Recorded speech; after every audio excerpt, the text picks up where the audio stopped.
Hello, everybody. Welcome back to Ted Davies Artistry. We have another great guest today. I've been very, very happy that Stefani Manard gave me an hour of her time to show you what a great human being she is and how inspiring she is. She is the first woman on Comics Creator Greatness, and that's a woman author. And I'm excited about that because I really think I wanted to showcase her.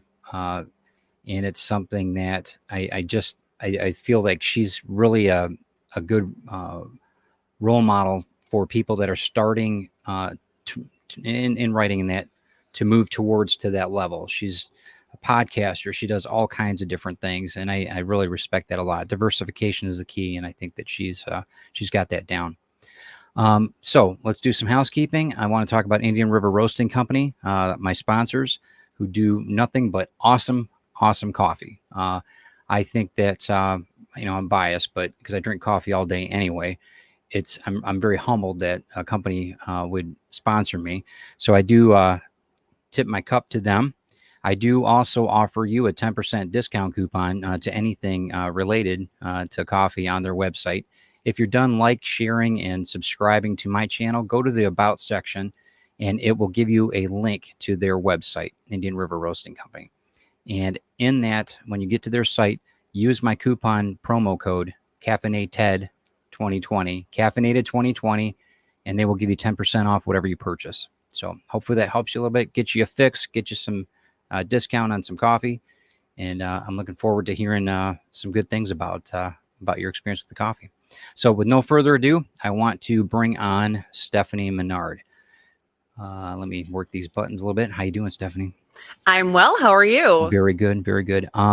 Thank you so much for taking the time. I know you're busy, and I know you're creating constantly, and you're doing all these amazing things for the industry.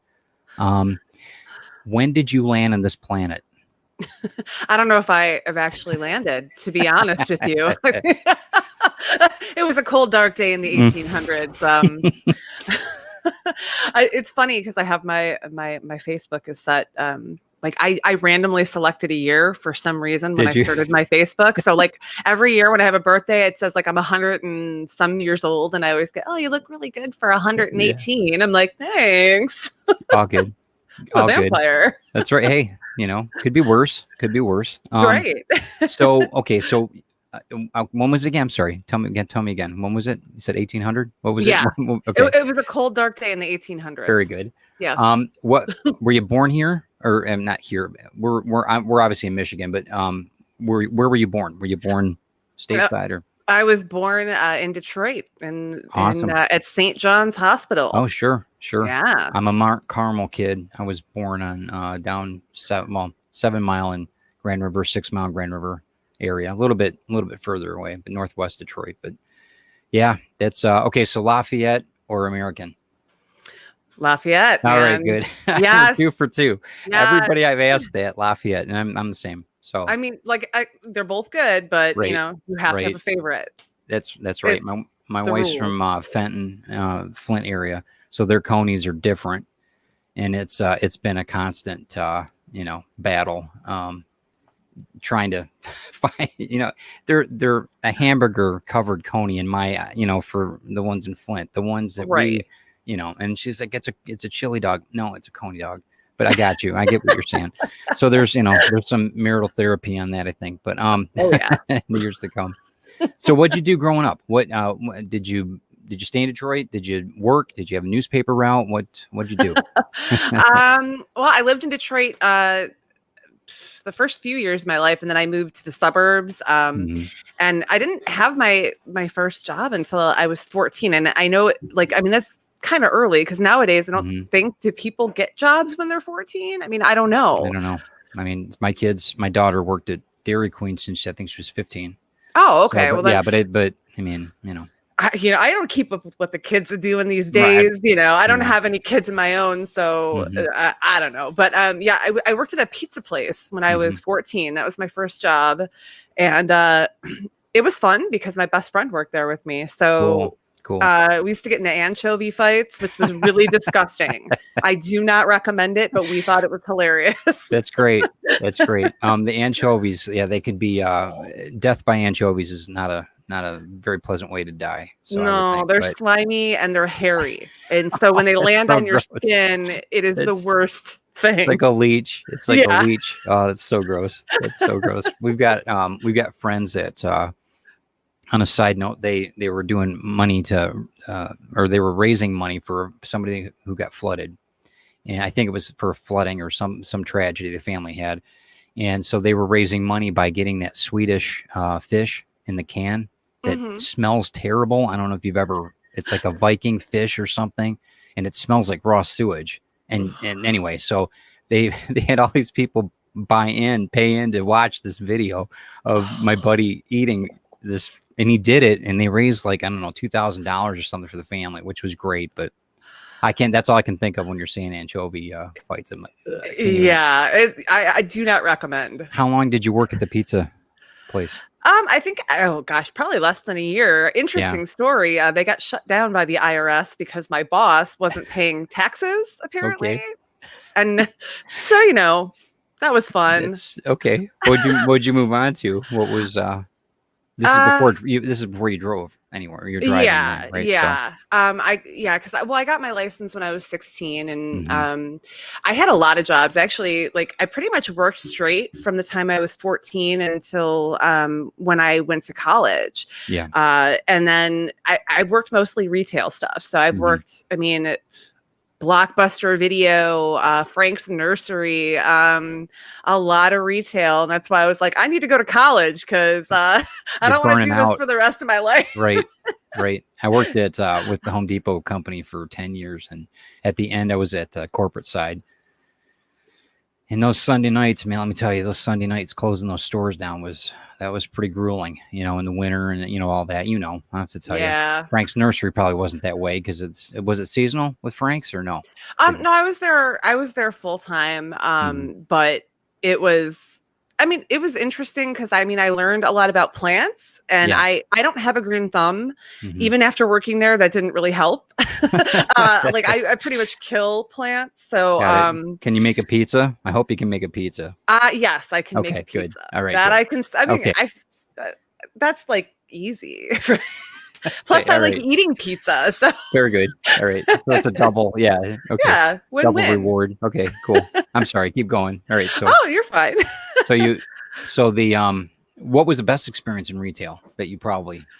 I know we all have the worst, but what was like probably the best thing or the best thing you took from those jobs? Well, I liked working. I was a store manager at GameStop for a couple of years. Sure. Cool. And I really loved working there. I love video games. I don't have as much time to play them anymore, but at the time I was like a huge, that was like, I think when I was like 19 or 20. And that's a great time there, I'm sure. Did you get discounts on games and everything? You were all sweet. And every year we got to my first year I was a manager in training, so I didn't get to go to the big corporate yearly event, but I got to go the second year, and they gave us like free video game systems, tons of free video games. Wow. They flew us down to Texas. It was a big fancy thing, and I had so much fun working there, even though that was like my best and worst experience working retail. Fair enough. How long you said? How many? 3 years? You said you were I was there a little bit over 2 years. Oh, 2 years. Okay. Yeah. I know. Probably. I knew from my aspect of it. Hiring people was always an issue as far as getting quality. I shouldn't say quality. Getting the right timeline for people in their life. Because some people are very, in college, and sometimes we're not all put together, in those days when we were younger. So was it hard retaining employees in that environment, or was it? It's at some of the places that I managed. Yes. I started working as a manager at Blockbuster when I was 17. And then I left there and got my first store manager position at Claire's. And then I moved to GameStop as a store manager. Yep. I was working my way into the place I wanted to be, you know? Right. But I think it depends on where you're working. and That's a people at good point. GameStop didn't want to leave. So, I only had to fire one person, and that's because they were breaking the law. Okay. And so they had to go. Other than that, the retention there was good. But like at Okay. Claire's and the mall, I I'm sure. mean, oof, Yeah, it the was attrition rate must be crazy. Yeah. it was And bad. it's not the, like I said, that's why I said it, in people's time in their lives, they're just not mature enough, or they're just not in that mindset, right?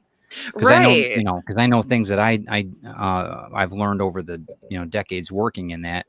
I wasn't the same when I was 15, when I was 14, when I was caddying, carrying the Right. doctor's golf clubs. I wasn't the same kid, I'm not, anyway.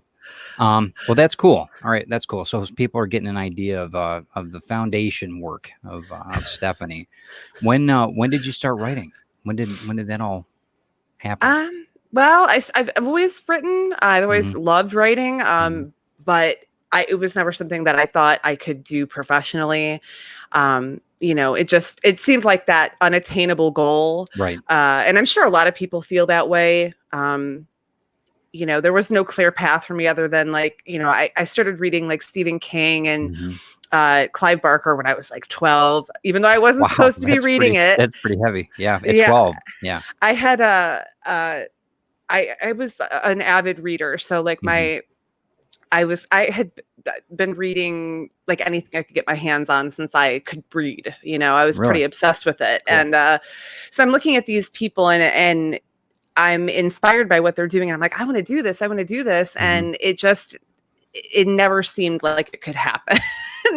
So, went off, got jobs, went to college. I got my degree is in psychology.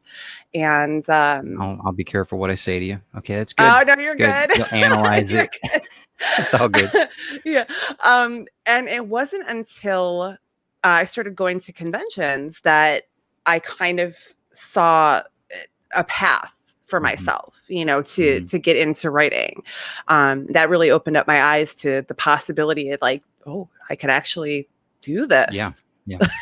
It Yeah. seemed possible for the first Sure. time. What was that? What was the feeling like when you first were recognized as a writer? What was that? That was it exhilarating? Was it scary? What was that like? Oh, it was both exciting and then at the same time I felt like an imposter. And I know I've talked to a lot of people about imposter syndrome and how Sure.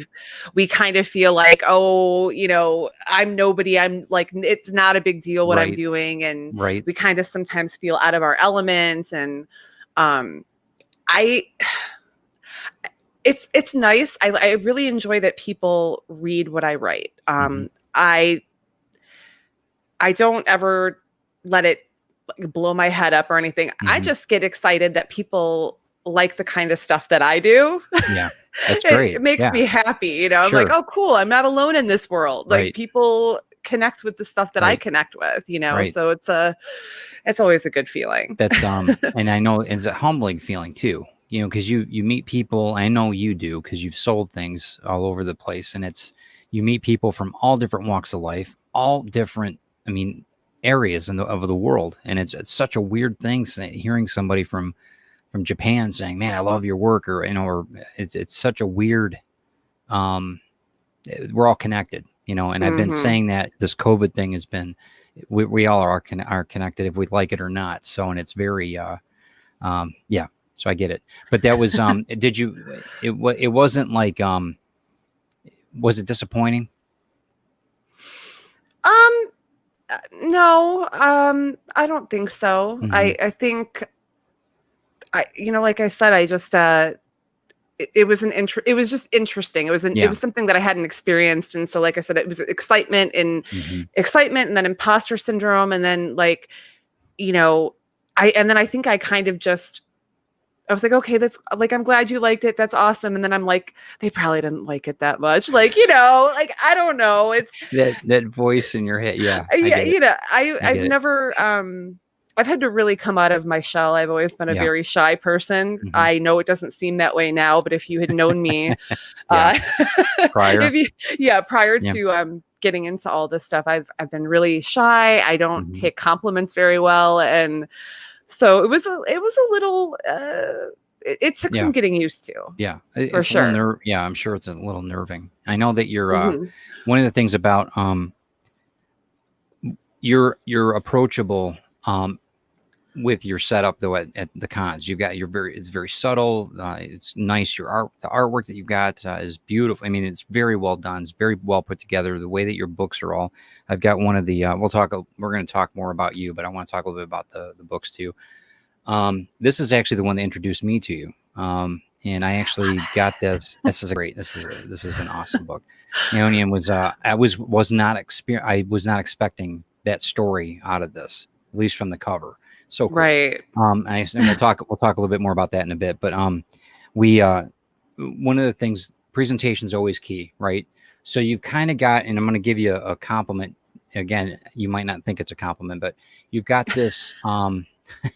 You've got this because I'm a rockabilly fan. I like that whole car culture and that.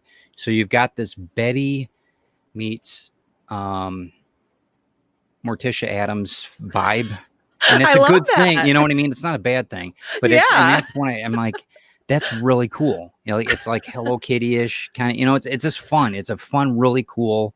Yeah. And so when people see you because you're very approachable, marketing wise, it's brilliant because I think that you've dotted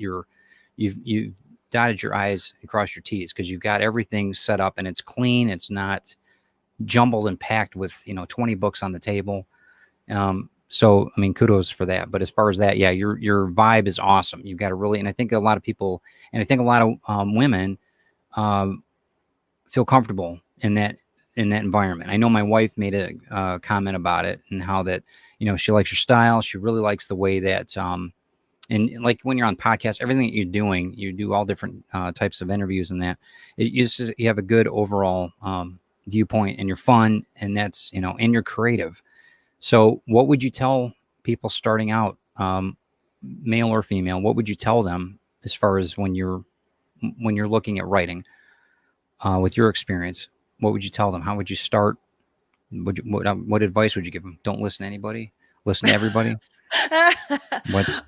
I mean, it there's I would just say honestly, just start writing, Mm-hmm. whether you see a path or not, because I think that's what I would tell myself if I Mm-hmm. could go back, is that whether or not you can see a path going forward doing that for a living, you can find a lot of ways to write. I started a blog Mm-hmm. that I ended up tying into my first podcast. And I mean, that grew before I even started doing comics. So before I was writing comics, I was writing for 2 different websites. And Right. so there are ways to just start writing. And then when you meet people, Mm-hmm. I ask questions. I was helped by so many people in our scene, in our convention Mm-hmm. scene. I have so many people to be thankful to for all the help and Mm-hmm. guidance. And I try to do that for other people because I know it without having those people do that for me, I don't know where I would be. Right.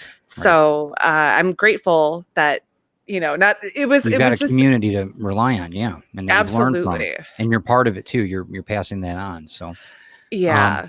that's good. I think that one of the things it's like if you're in a drive-through window and you pay for the people behind you. It's that kind of mentality. It's a very simple gesture, but with what you're doing, I think that a lot of the people I know that, like you, I have a lot of people come up to me and say, I don't know if I'm, or not even that. They don't come up to me at the shows, but they'll talk to me privately. I don't. They're younger. They're just getting into college, and that I really don't know if I really always wanted to write a comic book, but I don't know if I can do it. And and I tell them just start writing, stream of consciousness writing. Just write. Get a pen and paper. Forget the computer, and just write. Just start drawing pictures, whatever. Get your ideas down. What inspires you? What's your inspiration? What to start writing? I know you got this. How'd you get this story to begin with, Aeonia? I mean, that your inspirations are interesting to me. So, Well, that one actually came from a dream, and that's really, I think, the only thing I've ever written that came from a dream. I am a very vivid dreamer, and I know mm-hmm. some people don't dream, but I dream Mm-hmm. like every night, and I Yep. remember almost Yep. everything that I've ever dreamt. And so I had this dream, God, forever ago, and I always wanted to write a story based on it. And so that's where Aeonian came from. I'm really inspired by, I like writing horror because I think that there's more to it than blood and gore. Like people, it's hilarious. People meet me and they're like, "Oh, you're so nice. Why do you write all this dark and like gory stuff? Like I wouldn't have expected that." And I'm like, "Well, because that's, if you read what I write, the heart of it is not about the blood or the gore. It's about those human stories that take place within that." And I've always been fascinated by that. So, you know, like Clive Barker, once I read him, the master, I mean, blew my mind. And, you know, just, yes, he wrote a lot of really disgusting things, but you look at these relationships and how these people are navigating life, and you're navigating these traumas together. And it always just fascinated me. So, I just find that there's a lot more heart in horror than people think. And I want to help keep the heart there. Right. So that's why I write horror. Right. And you don't want to be distracted, right? You don't want to, you don't want to be distracted by the gore or by the, not violent.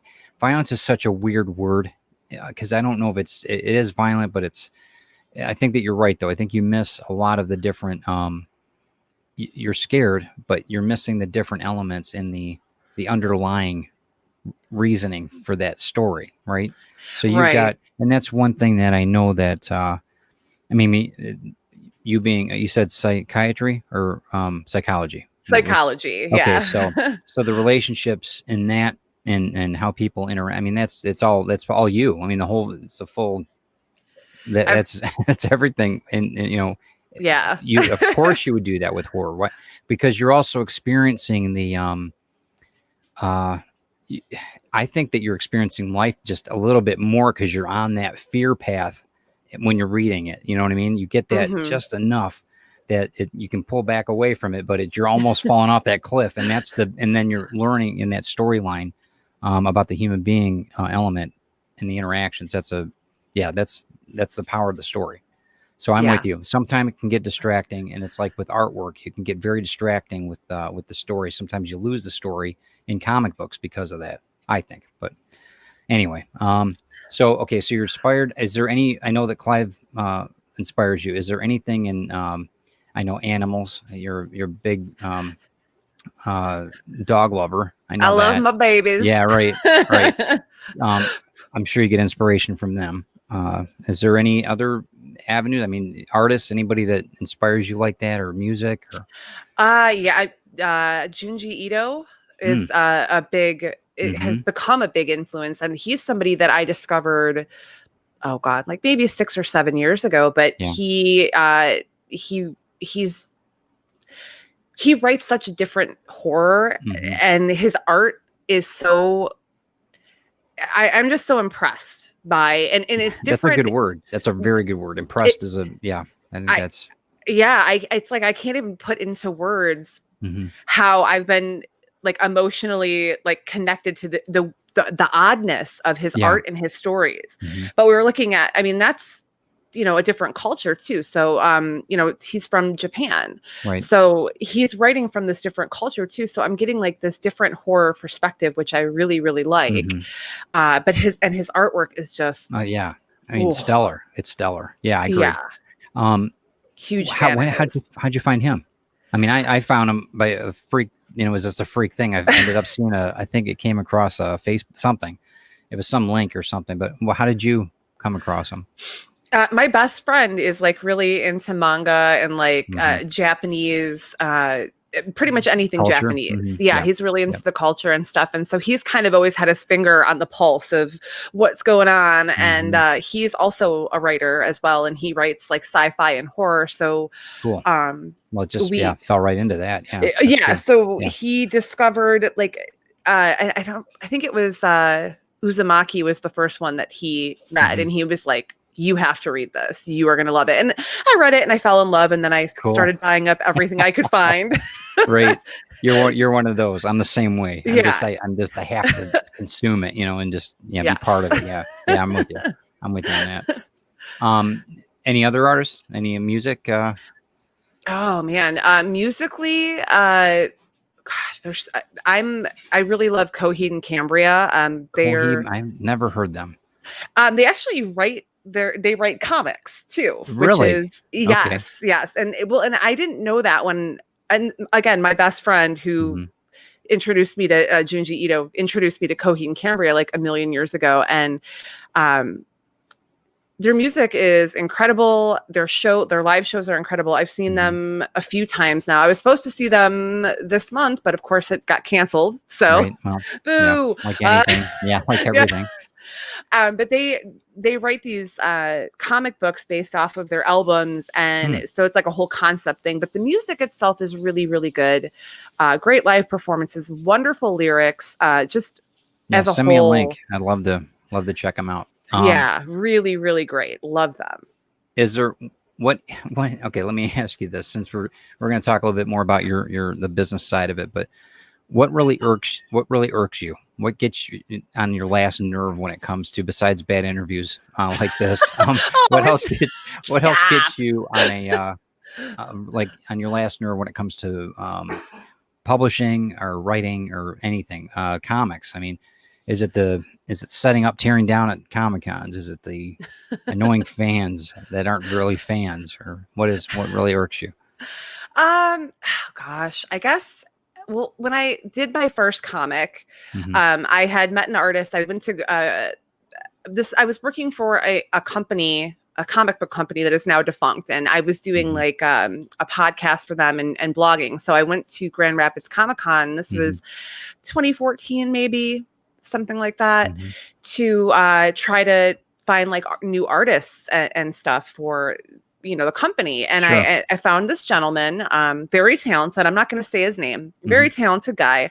And then when I decided to write my own comic, I was like, this guy be perfect. So I contacted him, paid him money, Hmm.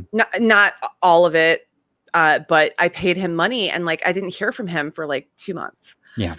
And when I finally contacted him, he sent me like 2 pages of like just basically nothing. Hmm. Um, and so I guess my biggest pet peeve, and I learned a lot from that experience. Like, Sure. I get I'm it. sure you did. Sometimes Yeah. things happen, and I totally understand that. I'm very understanding that life happens, and if people have to back out of a contract with me, if they can't do Hmm. something, I Fill it. Yep. 100% get it. Uh, but this is kind of just no Yeah. communication. So Communication's key. Yeah. and that for me is a big deal. And I Yeah. have since then communicating with my teams. Hmm. And I've mostly worked on comics. I've been working with Stan Yak, Hmm. Robin Jones, and Robert Nugent. We worked Yep. on, they're doing all of Aeonian, and we did The Last Heist together. So we've worked on Very good. several Very good. comics. So it sounds like you got a pretty good team. I mean, I got to say the books. I mean, the artwork's fantastic. Who is the artist on the Onion? Stan Yak. Yeah, I was going to say fantastic. He's awesome. I mean, he's got that. It's almost ethereal. Some of the things that he does. It's so. I don't really know how else to put it, but as far as the communication key, that goes along. It goes all with everything, whether it's in comics or whether it's in a relationship or whether it's in, I mean, just business transactions. Communication's key, and I think that when you don't have that A and B, it's very frustrating. It's extremely frustrating. Right. I mean, we're all investing time and effort into these projects. So I just, I if I have something come up where I'm going to be late to something, or I'm not going to have a script to somebody on time, I'm like, hey, this is what's going on. Right. I'll get this to you on this day. I try to be as clear and concise and open as possible. And you're authentic. You're not just trying to brush them off. I mean, that's the other thing. No, I don't want to do that. And when you're asking for things from people too, I mean, it's important to be assertive and not insulting. I mean, I know there's a very fine line of, in retail, we both know how some customers can be. They can be extremely demanding is maybe a good word. But I think that you can do that and be a little kid gloves on it, not killing it, just to get your point across. One of the best books, Art of War, is one of my go-tos as far as the whole thought process on, get your point across without cutting off somebody's head. I mean, that's the whole Right. idea, right? So having said that, do you like working with that team or a team versus working on your own? I find that I work best on my own, but then I have other things that I bring people in on, but I'm still the control freak I am. I still have to I have to do it on my time and my line. How are you with that? I used to be that way. Yeah. When I did Psychopath, which was my first series, Mhm. I had a really hard time, like, kind of letting go of Mhm. control. And since then, I've learned that the product for me comes out so much better when I do let that control go and I trust my team. Mhm. Again, so grateful because after Psychopath, I worked with my team that I'm working with now, Mhm. Stan and Robert and Robin, and Mhm. Leah Letterman's been editing for me. And Mhm. I feel like with them, I am my best. Good. I feel like Good. with these people, and there's a lot of other people I cannot wait Mhm. to work with, but I Mhm. really enjoy working with this team. And I think for me, the creative process becomes more enjoyable when there's Mhm. other people like kind of working on it with you because there's like an excitement, Right. and you're Right. like bouncing ideas off each Mhm. other and, Do you feel like they're holding you accountable too?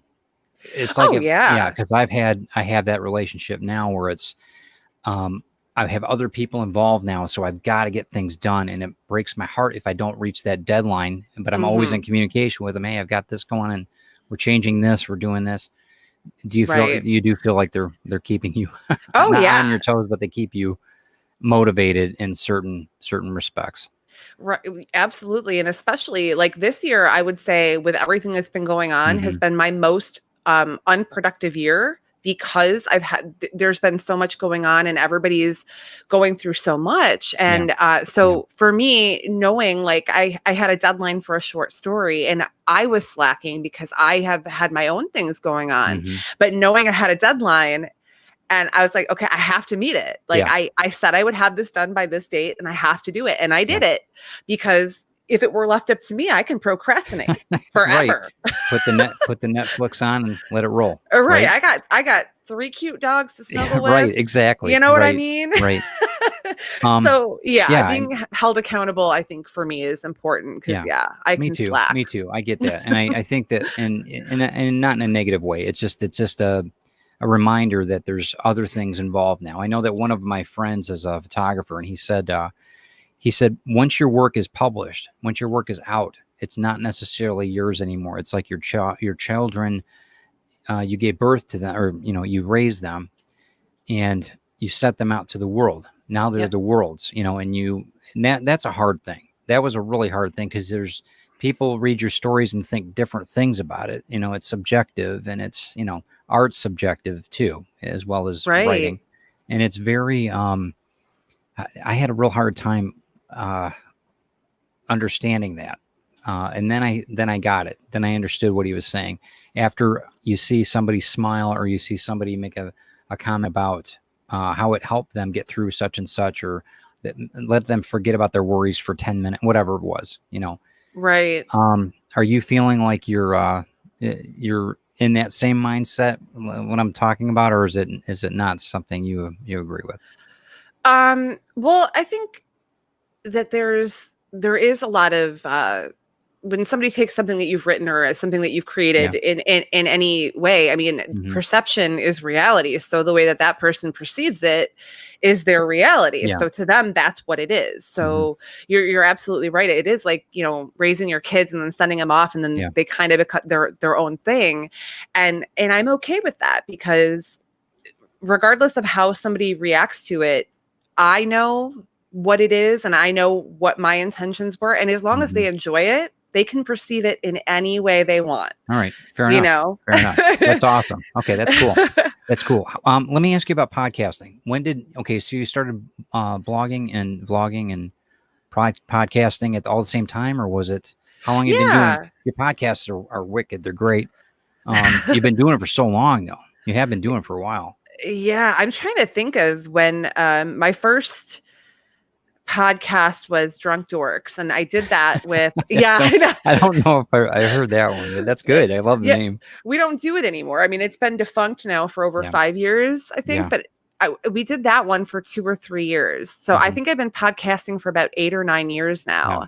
And that one kind of spawned. It was me and my best friend and our 2 other friends. We all like video games. We all like movies. We all like board games. So, and one of our friends is a web developer. So he's like, I'm going to make a website. And then we started blogging. Like we would write articles and post them to the site. And then we decided, hey, everybody wants to hear us talk about nerdy stuff. So and nobody did, but that's okay. I mean, eventually they did. But at first it was just we were terrible. Yeah. Well, we were terrible. I mean, you got to start somewhere. I mean, that's, how many shows have you had since then? I mean, how many you've got? What do you have right now? What do you have right now? Right now I have the Way Station. Yep. I have Shot of History. I have another Page Turner. 15 Minutes of Mame, which is a new one. And then I do I'm a guest co-host on my friend's show, Drunken Confessions. I'm not really a host, but I do it every week with them. And then I do Geekgasm every Wednesday with Varian and Krista. They were nice enough to ask me to join as a co-host. So I've been doing that too. Good. Keeping busy. That's good.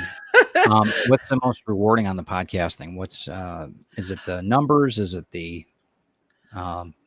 you're getting you're getting heard? I mean, what's the most? I just think it's fun. I don't really pay too much attention to numbers because there's so many podcasts out there. Right.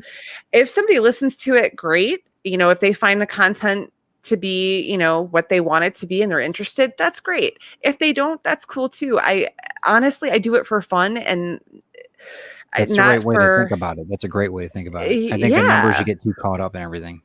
What now you just had another campaign, a successful campaign on Kickstarter, right? Mm-hmm. So how many have you had on that now? How many with Kickstarter have you done? That was my 3rd personal one. I've been a part of, I think, 2 other ones one was a comic anthology and one was Cafe Macabre with Source Point Press. So I obviously was actively marketing, but I didn't have to do all the rest of the hard work. Right. So 5 total, but 3 completely on my own. How was the last one? You felt, I mean, you obviously funded, but how was that? Have you gotten better over the Oh yeah. And this time, unfortunately, again, because this year has been a little hectic, I had planned it for, I think March, and and everything kind of, got a little weird around March. So I was like, I'm going to push it back because I was trying to, we're all trying to figure out, money stuff and life stuff. So I didn't want to I was trying to be thoughtful because I didn't want people to miss out on something. So I pushed it back, a couple of months, and I just made it more simple. I offered, less tiers and just a lot more just straightforward. Right. Well, it was run well. You were again, you're back to communication. You were very open with everybody. You were the communication was excellent on it. You always were updating. You were. Yeah. And you had things out there. You weren't like just standing still, and that was good. That's huge. Yeah. And I always feel like I'm updating too much. I tried this one to not update as much, but I just feel like, if you're backing it and something good happens, like, okay, we got funded. So our next step is, our stretch goal. And then our stretch, I just want to keep people in the loop. That's just, again, that for me, that's important. And with Kickstarters, I've backed some Kickstarters where there was poor communication, and there was, Me too. A couple I didn't get the product ever. And so for me, going through that as a customer or somebody who's, backing Kickstarters, I was like, everything has got to, if I say I'm delivering it short of the world driving exploding. It to their house. Right. That's good, though. Yeah. So I just try to run my campaigns the way that I would how I would want others to run them. Right. And you're authentic. You're trying to, you're not the imposter. First off, You're being the real you, and you're achieving the goals that were set. That's great, and you're keeping everybody in the know. You're letting everybody know what's happening. That's what you should be doing. Kickstarter, Indiegogo, any of them.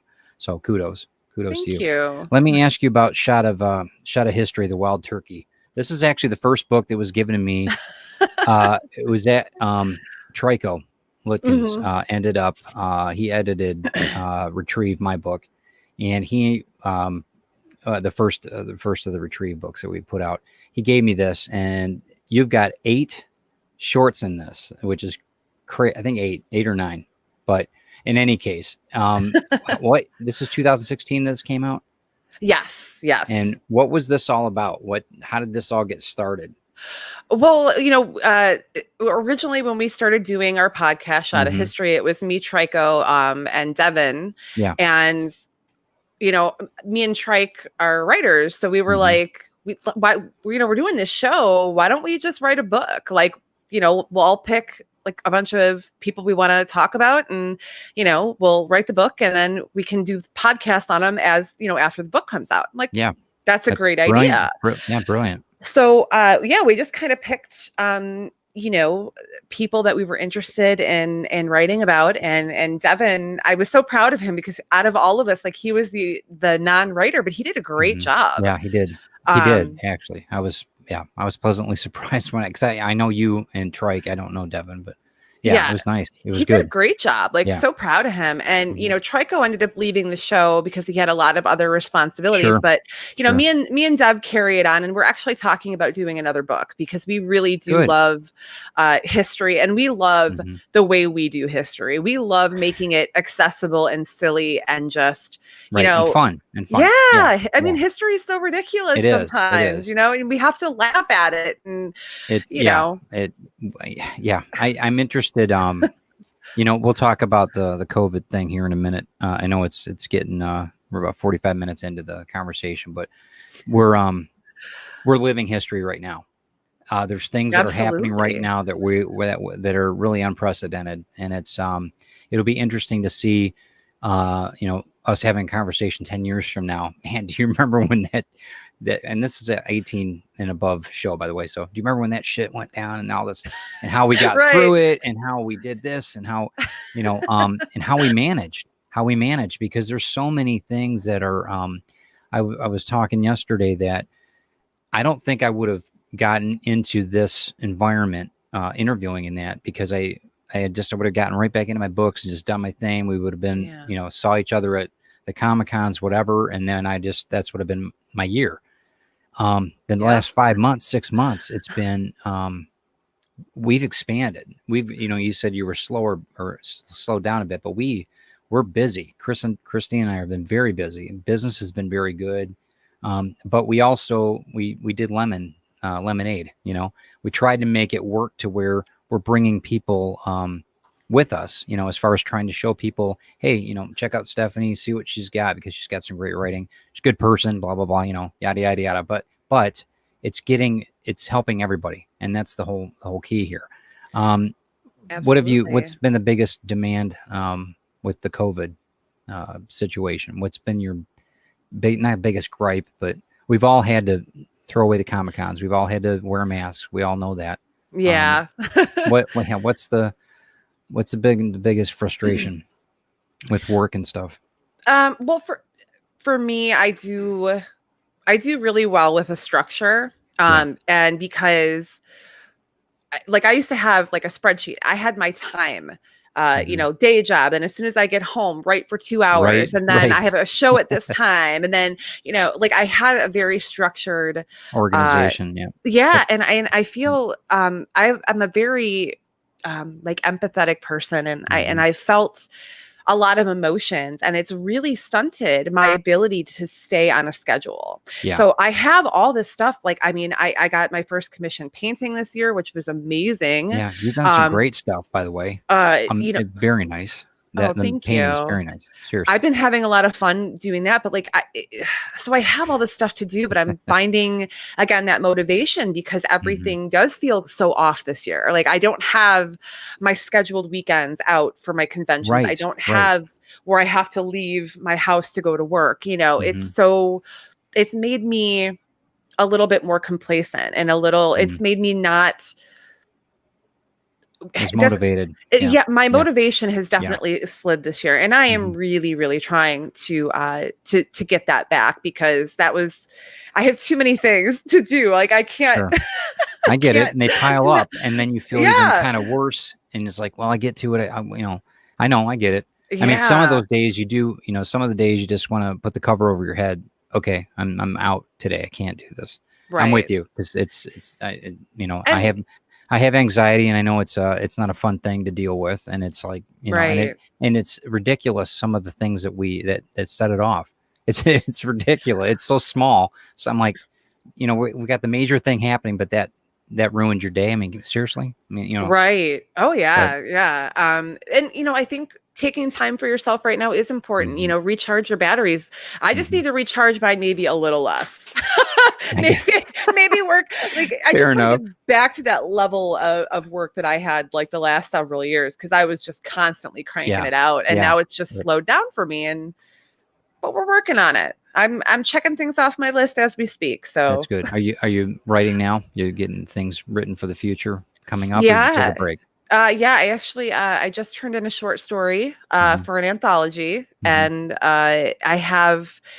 I got to finish Aeonian 4 because I promised the guys I would get them the script within the next month or so. And I don't know about you, but because issue 4 is like the end of the arc for the first arc of Aeonian. And for some reason, anytime I close an arc, it's the hardest issue for me to write. And it's not because I already know what happens. It's not that I don't have everything. I mean, I have like my notes, like we're good to go, but it's like that. It's like the end of something, and I find it harder to write. Like it takes me twice as long to write that final script as it took me to write the other 3. Sure.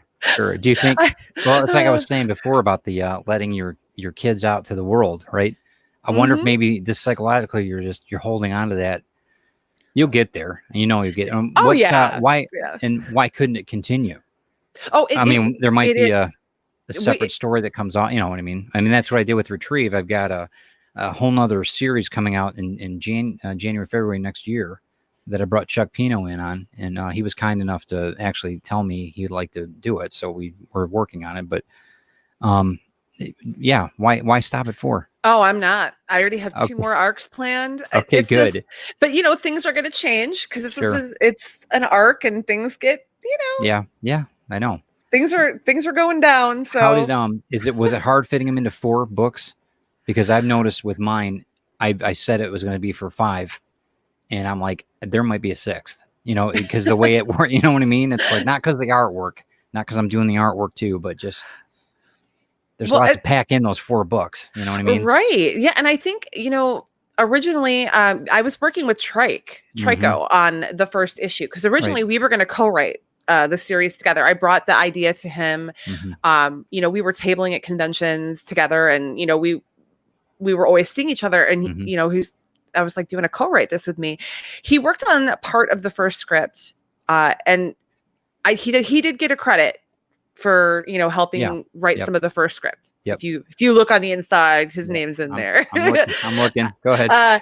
But it was his idea to do 4 issues instead of 6. And so once we decided, I was like, okay, I can make, like, I had it all structured. Like I knew how my beats were going to hit in every issue. I knew how I was going to end every issue. Like, once we had that idea of 4 books, I had, everything just kind of planned around that. Well, I think your organizational skills helps too, though. You think sometimes it's a detriment. I mean, right now, I could see how you could, but it's not. It's not, because in best made plans of mice and men, right? You try to do everything that's on the calendar at that time frame or whatever, right? But I think that you probably achieved that level, and you'll continue to do that because of your organizational skills. I'll get back to it. It's going to happen. You're going to be fine. I'm not worried about you. Slowly ramping up, Yeah. Right. Are you going to crowdfund the rest of the things that you do? I am, especially right now, because we're not doing conventions. I find that Kickstarter is I use it more for pre-sales, Yeah. really. It's a way to reach a larger Sure. audience. Sure. And, after, being on Kickstarter now for a couple of years Mm-hmm. and I've built more of a following than I did just doing Mm-hmm. conventions. So I have, my email list that I get from conventions.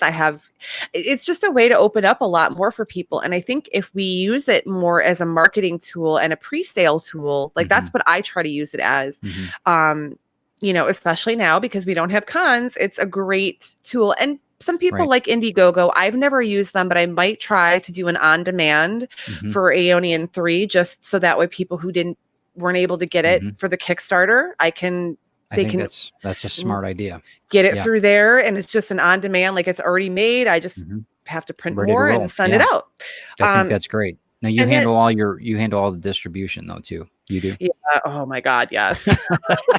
That's the worst part. A Kickstarter takes up a long Yeah. Oh period yeah, of it does. life. Yeah. I mean, And it's worth it. It's stressful. And then, yeah. but the worst part for me is packing up all the boxes Yeah.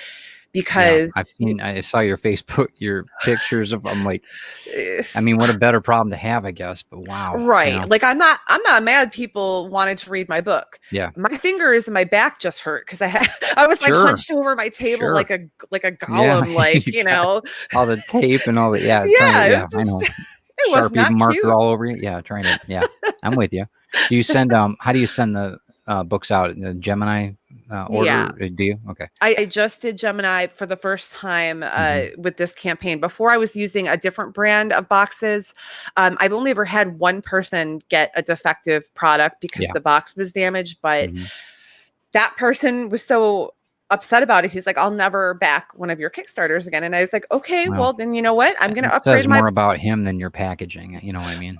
Right. And I understand, like, I'm not mad if that's what it, but I upgraded my boxes just to be safe. Okay. Well, I think always it's a good looking out for investment. people. I think it's a great investment. I've had to ship things out, and I ran a promotion. I don't even know what it was. It was I think it was through Etsy or something. I was on my Etsy channel a while ago, and I was slammed. I mean, I was slammed, and I'm like, so I get it. You're in another level though, getting to the point where you were with Kickstarter. That's a whole nother. Yeah, I'm sure it took up a whole room in the house just to get it situated. It filled up my whole trunk. Yeah. I took everything in one load because I'm one of those people who like goes to the grocery store and tries to load up their arms and like get everything in one trip. Right. So, very, very effective. Yeah. I've hurt myself countless times doing it, and yet I still do it. Go to the chiropractor if go to the market. Yeah. So let's see what time it is. I just wanted to say, okay, so we're about 45 minutes in. Let's talk about if I can ask you a few more questions. Absolutely. Tell me about how people can get to see you, but also how do they follow you? How do they get on an email list? How do they connect with you? Well, I'm on Facebook and Instagram the most. I find just because that's where I connect with everybody that I'm working with and all my friends, especially now during, where we're not really seeing each other in person. So it's just my name, Stefani Manard, on both Instagram and Facebook. I have a website. I haven't been updating it as much since my books got picked up by a publisher. So my storefront is closed currently because I had to adjust some stuff, but you can check out like my podcast and everything all linked to my website. So that updates. And that is StefaniManard.com. www.stefanimanard.com. Okay, gotcha. Yeah, because I know sometimes I better make sure I say the www. Fair enough. Yeah. But like I do have some copies of Aeonian 3 that left over. I ordered extra to make sure if I needed to replace anything. I don't even know how many copies I have, but if you're interested in anything that I have, just message me on Facebook or on Instagram, and we can chat it up. All right, cool. That's good. What are you hoping for the next year? I know that obviously Comic-Con and stuff, but I want everybody to be healthy, and we're going to go through that. But what What are you hoping Right. for? What are you striving for? Honestly, just to keep moving forward and writing Mhm. stories that people connect with, and um you know, I don't necessarily have like a financial goal or any real numbers goal. It's Mhm. more just continuing to write stuff that I love, continuing to get better at writing, and to continue to give people the best possible product that I can. That's what's really the most important to me. Good. I mean, that's sound. And as far as advice for any of the young writers out there, is there anything that you would that would stands out to you? I know you said just write, but is there anything that would get them in the right headspace, or put music on? Is there anything that you would tell them to do? Uh, I think that one of the keys to being a writer is to be a reader. I think Mm, that, reading can really open up a lot of different ways to write, and a lot of different ideas can come to you depending mhm. on what you're reading. Junji Ito changed a lot of how I'm writing now. Yeah, So, I right. mean, and that's only within the last few years. So I think that, Mhm. constantly being a reader is only going to improve your writing, and it's going to show you different ways to write fiction or nonfiction Yeah, that maybe you didn't think of before. right, And, it keeps your mind in that zone. right. And so I think, reading is really important. And, And you're thinking anything from prose books to comic books to anything. whatever. Okay. Yes. All right. Yes. Mhm. Anything that tickles your fancy, whatever format, and even audiobooks. Like, it Yeah, doesn't necessarily have to be written, because I know a right. lot of people do audiobooks, and that works too, because you're Mhm. still getting. You're still obtaining it, Yeah. consuming it. Hmm. That was one thing, plugged to Chuck Pino, because the Essence House thing that Yeah. they're doing, the way that they're structuring it, I really like the way that they've done that. Just the whole marketing side of it and how it's done, and it's easy because I know people aren't driving as much as they used to back and forth to work, commuting, because that's what I used to do: listen to podcasts or listen to whatever, books Hmm. on, I'm dating myself here, books on tape, but that kind of now on thank God for the iPhone. I'm sorry if you're not an iPhone user, but I just anything that deals with podcasting or anything like that. But just the way that the way Essence House is done, and the way that they've got it out, they've got it quickly managed and then put out into podcast format. I think it's dynamite. I'm I looking love at, it. yeah, I think Yeah. that would be a really good avenue. I'm talking to a few people right now about that, as because I think it's a whole nother venue that I wasn't even thinking about. Isn't that funny? We listen to them and it doesn't even click. Uh, Yeah, you know, I love audio dramas. That's yeah. actually, I that's really mostly what I listen to, and I've Hmm. been dying to write one, and that was one of the goals I had set for myself this Yeah. year, was to write an audio drama. Hmm. Pardon me, I'm losing Oh, my it's voice okay. here a little You're bit. good. You're good. Uh so I feel that, like, it's such a cool medium, and you still get to be creative and write, but you're giving somebody, like, it's almost like watching TV without having to watch. Exactly. And I Right. love that, because Right. you can be doing other things, and Hmm. you're getting this entertainment factor, Right. and I love that. Yeah, So I agree with you yeah. on that. Um, okay. In closing, I want to thank you so much. You're, I think everybody gets to know a little bit about Stephanie now. So you see the humanity that I'm talking about, the true character of who she is, and I think that you guys will just appreciate her creations just a little bit more, I think. Is there You're so anything? nice. No, I'm just Ted. I'm the imposter, right? So that's right. But yeah, we've got a lot of the same connections and everything else within the business and that. And I think that I'm hoping that next year it's going to be different. That we're out to the different conventions and what have you. But stick around for a Yes. second. I'm going to close down the show, but stick around and I'll talk to you in a second. Hold on one second. All I want to right. thank everybody for stopping in and seeing Stephanie. I think for who she really is. This is just a small glimpse, and I recommend that you guys check out everything she does online. And when we're out in the conventions, stop by, pick up some of her wares, because I'll tell you what, you guys will be better for it. So thanks again, Stephanie. I Thank appreciate it. And you. thank you guys for listening, and we'll see you on the next one. Thank you.